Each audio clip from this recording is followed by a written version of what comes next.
ಸಂಗೀತದ ರೂಪದಲ್ಲಿ ಇಷ್ಟೊಂದು ಇಂಪಾಗಿ ಹಾಡಿ ನಮ್ಮನ್ನೆಲ್ಲ ರಂಜಿಸಿದ ನಮ್ಮ ತಂಡದ ಗಾಯಕರಿಗೆ ಚಪ್ಪಾಳೆಯ ಮೂಲಕ ಪ್ರೋತ್ಸಾಹಿಸಬೇಕೆಂದು ಕೇಳಿಕೊಳ್ಳುತ್ತಿದ್ದೇನೆ. ಜನಪದ ಹಾಡು ಎಂದರೆ ಹಳ್ಳಿಯ ಜನರ ಸಂಗೀತ.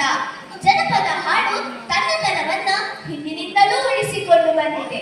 ಭಾರತ ದೇಶದಲ್ಲಿ ನಮ್ಮ ಕರ್ನಾಟಕದ ಸಂಸ್ಕೃತಿ ಅತ್ಯಂತ ಶ್ರೀಮಂತವಾಗಿದೆ.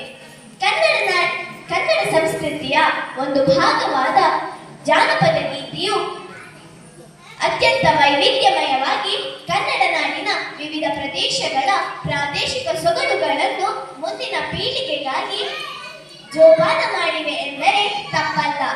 ಜನಪದ ಗೀತೆಗಳಲ್ಲಿ ಅನೇಕ ರೀತಿಯ ಪದಗಳಿವೆ. ಕಂಸಾಳೆ ಪದ, ಗೀಗಿ ಪದ, ರಾಗಿ ಬೀಸೋ ಪದ, ಸುಗ್ಗಿ ಹಾಡುಗಳು, ಇನ್ನು ಅನೇಕ ರೀತಿಯ ಪದ್ಯಗಳಿವೆ. ಇದೀಗ ನಿಮ್ಮ ಮುಂದೆ ಬನ್ನಿ ಮುಡಿಯೋಣ ಬಾರ ಎಂಬ ಜನಪದ ಗೀತೆಯನ್ನು ಪ್ರಸ್ತುತಪಡಿಸಲು ಬರುತ್ತಿದ್ದಾರೆ ನಮ್ಮ ತಂಡದ ಗಾಯಕಿಯರು. ಜೋರಾದ ಚಪ್ಪಾಳೆಗಳೊಂದಿಗೆ ಸ್ವಾಗತ.